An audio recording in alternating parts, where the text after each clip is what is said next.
तो इस वीडियो में हमारे पास PYQ है इलेक्ट्रिक करंट्स इन कंडक्टर्स का, और इसमें पहला PYQ आपका हम लोग सॉल्व करने जा रहे हैं। चलिए देखते हैं इसमें PYQ हमारे पास क्या है। तो हमारा PYQ यहाँ रहा ये देखो, ये आपका क्वेश्चन नंबर 22B पार्ट 1। देखो पहले, a conductor of length L is connected across an ideal cell of EMF E keeping and the cell connected. The length of the conductor is increased by 2L by gradually stretching it. If R and R dash are the initial and final resistance, VD and V dash are the initial and final drift velocity, find the relation between R dash and R and V dash by VD. Right. तो यहाँ पे बोला क्या है कि पहला एक case one है ये, ठीक है। केस वन में क्या है आपका कि एक हमने ये लिया, एक हमने यहाँ पे लिया कंडक्टर, ठीक है। ये मान लेते हैं ये आपका वायर है, समझ लो ये वायर है आपका इतना मोटा सा, और इसे हमने कनेक्ट कर दिया एक बैटरी से। अब क्या किया कि हमने इसी वायर को स्ट्रेच किया, इसी वायर को स्ट्रेच किया तो वॉल्यूम तो सेम ही रहेगा, बस इसका लेंथ थोड़ा बढ़ जाएगा, पतला होगा क्योंकि इसलिए, राइट। लेंथ थोड़ा सा बढ़ जाएगा, है ना। ये आपका हो जाएगा सेकेंड केस में, ठीक है। समझ में आ रहा है। तो अब क्या हुआ, यहाँ पे आपका लेंथ 1 होगा, जो कि आपका L दिया हुआ है ना। और यहाँ पे आपका लेंथ L डैश मान लेते हैं, ठीक है। यहाँ पे आपका जो रेजिस्टेंस होगा वो R होगा, यहाँ पे आपका जो रेजिस्टेंस होगा R डैश होगा, ठीक है। यहाँ पे आपका जो VD होगा, ड्रिफ्ट वेलोसिटी VD होगा, यहाँ पर आपका ड्रिफ्ट वेलोसिटी आपका VD डैश होगा, ठीक है, राइट। अब हम इसे सॉल्व कैसे करेंगे, तो आप डायरेक्ट मार्किंग स्कीम देखो, मार्किंग स्कीम का यूज़ करके हम इसको सॉल्व करते हैं। देखो सबसे पहले क्या कॉन्सेप्ट यूज हुआ है कि यहाँ पर इसने लिखा है कि L डैश जो है इज इक्वल टू 2L हो जाएगा, ऑब्वियसली हो जाएगा, क्योंकि आपका वॉल्यूम तो चेंज नहीं हो रहा है, बस आप इसका जो है थिन कर रहे हो, इसका तो लेंथ बढ़ा रहे हो, लेंथ बढ़ा रहे हो तो ऑब्वियसली बिना वॉल्यूम चेंज हुए उसका लेंथ बढ़ जाएगा, राइट। और एरिया थोड़ा कम हो जाएगा, है ना। तो आपका एरिया भी यहाँ पे कम होगा, तो एरिया को हम A मान लेते हैं और इसको A डैश मान लेते हैं, इस तरफ जो क्रॉस सेक्शनल एरिया होगा वो। तो अब वॉल्यूम कैसे रिलेशन में आएगा, एल करने पे हम लोग को वॉल्यूम मिलेगा, cross sectional area into length, तो ये वॉल्यूम मिल जाएगा हम लोगों को कि नहीं। तो क्योंकि वॉल्यूम चेंज नहीं हुआ है तो हम लोग दोनों वॉल्यूम को रिलेट कर सकते हैं, राइट। यही चीज़ यहाँ पे किया गया है। देन आपका L is equal to A dash into 2L, two L की जगह 2L डाला गया। यहाँ पे क्वेश्चन में बोला है कि दूसरे बारे में 2L हो गया लेंथ, उसको जब स्ट्रेच किए तो 2L लेंथ हो गया, है ना। तो आपका एल डैश जो है वो 2L है, राइट। अब आपका क्या है, यहाँ पे ये देखो, अब आपका क्या है कि आपका A डैश आपको यहाँ से निकल सकता है, A/2 हो जाएगा क्योंकि L कट जाएगा, और आपका A/2 यहाँ पे आपका A डैश आ जाएगा। तो हम लोग को L डैश पता है क्या था, 2L था, और A डैश भी हम लोग को पता चल गया क्या है, A/2 है, ठीक है। अब डायरेक्ट फार्मूला लगाओ आप लोग, R is equal to ρL/A वाला, ρL/A वाला लगाओगे तो R1 आपके पास आ जाएगा, और R2 डिवाइडेड बाय R2 कर दोगे आप, तो रो तो आपका चेंज होगा नहीं क्योंकि मटेरियल चेंज हुआ नहीं है।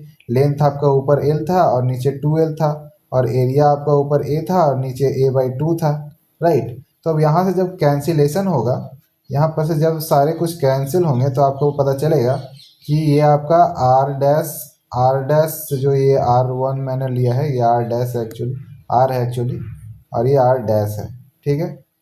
तो यहाँ पे ये R है, यहाँ पे ये R है, और ये R डैश है, ठीक, ये R डैश है।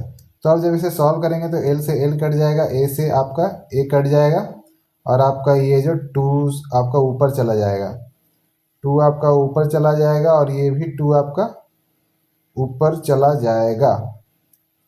ये 2 आपका ऊपर नहीं जाएगा, ये 2 आपका यहाँ पे जाएगा, तो ये आपका हो जाएगा क्या, रो से रो कट जाएगा तो 1/4 हो जाएगा। आप यहाँ पे देख सकते हो, थोड़ा सा कैलकुलेशन करोगे तो आपका आ जाएगा R dash is equal to 1/4। तो अब जब ये आप करोगे तो आपका आ जाएगा R dash by R is equal to 4। ये आपका रिलेशन यहाँ पे आएगा, ये आप देख सकते हो यहाँ पे आया है, राइट। तो इसका करने का, ये करने का, देखो ये आपका रिलेशन लिखने का फार्मूला लिखने का और ये आपका फार्मूला लिखने का आपको हाफ मार्क्स दिया गया है। और देन आपका आर डैश बाई आर का वैल्यू तक पहुंचने का आपको हाफ मार्क्स दिया गया है कि नहीं? आप देख सकते हो यहाँ पे मार्किंग स्कीम में ये आपका यहाँ पे सॉल्व हो गया। आपको R R dash by R का वैल्यू मिल गया, मतलब आपका ये पार्ट सॉल्व हो गया, ये वन पार्ट सॉल्व हो गया। ठीक है, वन पार्ट आपका टेकन केयर ऑफ है। अब आपका है क्या कि V dash drift velocity in the first case and second case आपको निकालना है। तो ड्रिफ्ट वेलोसिटी के लिए हम लोग क्या करेंगे? हम लोग जानते हैं ड्रिफ्ट वेलोसिटी इजिकल क्या होता है, इलेक्ट्रॉन का charge into electric field by आपका मास आपका हो जाता है ऑफ इलेक्ट्रॉन इनटू आपका रिलैक्सेशन टाइम। ठीक है, तो ड्रिफ्ट वेलोसिटी एक्चुअली होता क्या है? Drift velocity is average velocity of an electron in the presence of an electric field, है ना? तो ये आपका ड्रिफ्ट वेलोसिटी होता है, ये आपका फार्मूला होता है। अब आप इसमें सिंपल सा पुट कर दो सारा कुछ, तो आपका यहाँ पे देखो रिलैक्सेशन टाइम आपका चेंज होगा नहीं क्योंकि मटेरियल चेंज नहीं हो रहा है। अब आपका वी डी आपका यहाँ पे हो गया और वी डी डैश आपका ये हो गया, वी डी आपका हो गया, ये देखो ई इलेक्ट्रॉन का चार्ज और ई हो गया आपका ई इलेक्ट्रिक फील्ड तो सेम ही लग रहा है क्योंकि बैटरी हमने चेंज नहीं किया है। और आपका ये हो गया M mass of electron and tau. ठीक है, अब यहाँ पे देखो वी डी ई को हम लोग कैसे लिख सकते हैं? हम लोग जानते थे V is equal to E dot D L होता था, है ना? तो हम लोग इसको ऐसे भी लिख सकते हैं कि V L is equal to E, right? V L is equal to E, है कि नहीं? तो यहाँ पर हम लोग यहाँ पे पुट कर दें V by M L tau और उसी की तरह हम लोग को वी डैश जो दूसरे केस में हम लोग का इस केस में वी डी डैश जो हो जाएगा वो हो जाएगा ई, वी तो सेम ही लग रहा है, एम मास ऑफ इलेक्ट्रॉन और एल आपका चेंज हो जाएगा और टाउ। एल आपको पता है एल डैश टू एल है, राइट? तो आप बस यहाँ पे पुट कर दो और इसको डिवाइड कर दो। तो जैसे ही आप इसको डिवाइड करोगे आपको पता चलेगा कि ये तो आपका ये और ये कट गया, राइट? तो आपका बचा क्या? आपका बचा क्या यहाँ पे? आपका बचा वी डी, यहाँ पे लिखता हूँ मैं V D by V D dash is equal to आपका बचा L dash by L, right?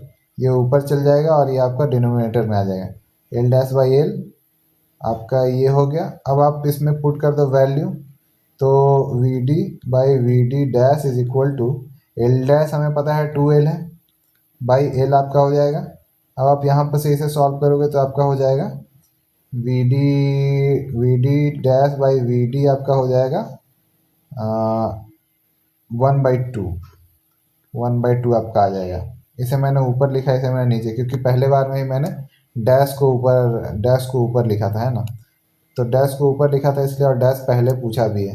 तो डैश को आपको पहले लिखना है, रेशियो में पहले डैश वाले लिखना है, फिर बिना डैश वाला पहला वाला केस नीचे लिखना है, दूसरा वाला केस ऊपर लिखना है। ठीक है, तो इस तरह से आपका यहाँ पे देख सकते हो कि फार्मूला यूज़ करने का आपका यहाँ पे हाफ मार्क्स दिया है और देन आपका यहाँ पे दोनों को इक्वेट करने का और देन सम करने का हाफ मार्क्स दिया है और वैल्यू गेट करने का। दूसरा आपका क्या है क्वेश्चन कि when electron drift in an conductor from lower to higher potential does it means that all the free electrons of the conductor are moving in the same direction? तो नहीं, बिल्कुल नहीं, ये नहीं होता है। जैसे मान लो आपका कोई भी कंडक्टर यहाँ पे है और इसमें आपने कुछ इलेक्ट्रिक फील्ड दिया, कुछ बैटरी से कनेक्ट करके इसमें इलेक्ट्रिक फील्ड डाला, तो क्या होगा कि जो भी आपका इलेक्ट्रॉन था इसे अब आपने डायरेक्शन दे दिया है, ये अब इस डायरेक्शन में मूव करने का कोशिश कर रहा है। लेकिन क्या होता है कि इसमें थर्मल एनर्जी भी होता है, आपका थर्मल एनर्जी के भी कारण इलेक्ट्रॉन मूव करता है और उसके कारण क्या होता है कि रैंडम मूवमेंट होता है थर्मल एनर्जी के कारण रैंडम मूवमेंट होता है। तो सपोज करो ये वाला जो इलेक्ट्रॉन है इसमें कुछ इलेक्ट्रिक फील्ड के कारण कुछ आपका फोर्स आया है जो कि इस डायरेक्शन में से जाने के लिए बोल रहा है, अब ये जा रहा है और इससे टकरा जा रहा है, तो इसका कुछ तो चेंज हो जाएगा ना, इसका जो डायरेक्शन है कुछ तो चेंज हो जाएगा। फिर हो सकता है इधर जाने लगे, फिर दूसरे से टकरा जाए, फिर इधर हो जाए, फिर तीसरे से टकरा जाए, फिर उधर हो जाए। लेकिन क्या होगा कि ओवरऑल जो आपका होगा जो ओवरऑल मूवमेंट होगा वो इस डायरेक्शन में होगा। बट ऐसा नहीं है कि सारे का हर इंस्टेंट पे डायरेक्शन इसी डायरेक्शन में होगा। ओवरऑल आपका इधर होगा बट सबका नहीं होगा और हमेशा नहीं होगा, राइट? तो ये आपका नहीं हो जाएगा। रीज़न आपका यही है कि आप due to thermal energy the electrons show random motion. That's why we can't say that every electron has this moving in same direction at every instant of time, right? So that is the thing, that is the question. It is very important question and very conceptual question, and I hope it will be understandable to you. Okay, so अगर आप, ये आपका एक part है इसका series का, PYQ series का of electric current electricity.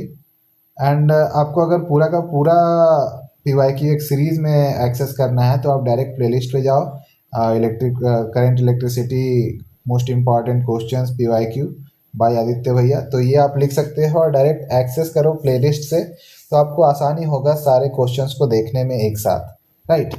तो जब भी कोई चैप्टर को सर्च करना है वन शॉट या कुछ भी, तो आपको चैप्टर का नाम लिखना है, देन आपका your most important question and then Aditya भैया, चैप्टर का नाम most important question then Aditya भैया। ओके।